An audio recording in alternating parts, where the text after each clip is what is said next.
Okay, number 2 is eat to break down a hormone. And this is also fairly easy. It falls into the category of feed your microbiome. And when you want to feed your microbiome, I introduced this concept in Fast Like a Girl. You want to follow the rules of the 3 Ps: polyphenol, probiotic, and prebiotic foods.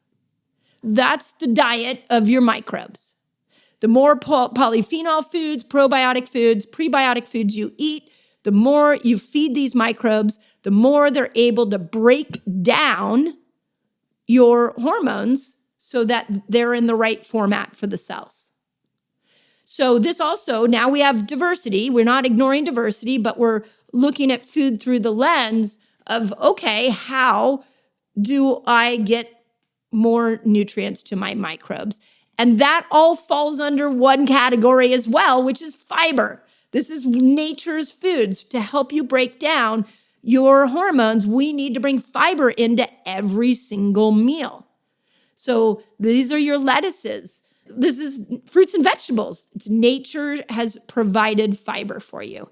So with every meal, we're also adding in fiber so that we're feeding microbes that can break down these hormones. Okay, and then the third principle is eat to detox hormones. And this is really interesting because this is all about your liver and your gut, and there's a little bit of overlap, which is why I want to kind of bring the conversation home by showing how these 3 concepts come together in one meal. So we need that liver to help us break down estrogen specifically into a format that allows the body to detox it. So if, like I said before, if we do not detox estrogen, we store it. And those of you trying to get rid of the belly fat, this is really important because your body's storing it in the belly fat. So I've commented a lot on the liver supporting foods. It's like ginger and lemon and radicchio. It's the bitter foods. I even do things like beet kvass, where you can drink, different drinks that will help with supporting the liver so it could do its job. This is where we look at things like bone broth. The bone broth goes in there and it creates this beautiful healing to the inner lining of the gut. So the microbes in there can not only break down your hormones for the right format, but can also help to move those hormones through your stools, move it out through your body and get out of your system.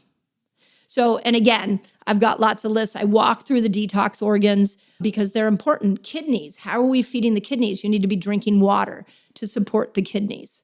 I put in there some other outside food things, like we need to be dry brushing and working with our lymph. And so I do have a few other principles that aren't food related that match that third principle. So just so I don't lose you, I want you to think about this. You're putting a plate together. And I want you to look at that plate and go, okay, I need to eat to make a hormone. Is this food a food I haven't eaten yet? Do I not like the tuna last night? I don't eat the tuna a lot.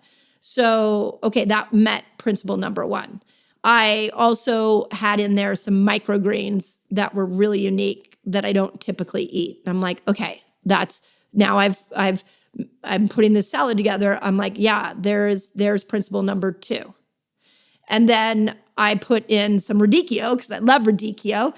And I broke it down and cut it up into the salad. And I'm like, okay, now I'm supporting my liver, which matches principle number 3.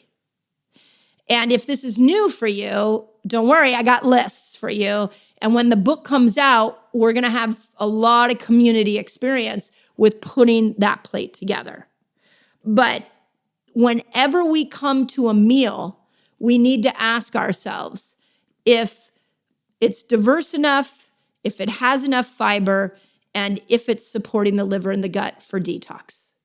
Let me give one of the favorite meals that I've shared with you all, which is I used to love to break my fast with a half avocado, hemp seeds, sauerkraut, and then sometimes I'd chop up chicken. Lately, again, I've been experimenting with things like tofu. And I'm like, okay, now I've got the fiber and I've got the probiotic And I'm coming back into food and it's matching these 3 principles. So it makes food fun when you start to look through that lens. It's like you can have your cake and eat it too. Just make sure that your cake is organic, it has the right ingredients, and that it's breaking the right foods down. You'll hear in the episode that I did with Chef Leslie that one of the things that I found interesting about her food style is when I first met her, I was coincidentally wearing a CGM, continuous glucose monitor. So she's making the food and I'm testing everything on my CGM and I'm coming back to her and I'm like, look at what this did. And she had never seen her food in real time. But the food that brought my glucose down the most was a chocolate cake. And she had put MCT oil in it and it was so yummy. And it had so much fat. It had a really healthy cacao.